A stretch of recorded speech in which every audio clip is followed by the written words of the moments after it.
Nikmat itu nggak ada yang pernah puas. Contoh, punya sepeda nikmat bukan?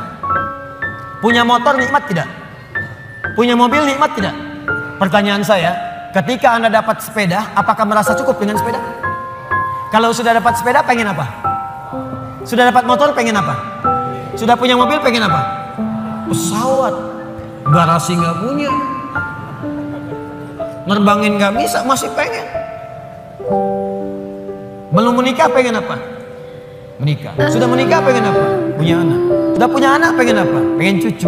Semua terus, jadi nggak ada puasnya. Nikmat itu terus pengen. Nanti di akhirat, ketawa, nanti di akhirat saya akan berikan kepadamu sampai kamu puas. Sampai Anda mengatakan, ya Allah, cukup ya Allah, puas. Sekarang mah pengen terus, pengen. Nanti puas ya Allah.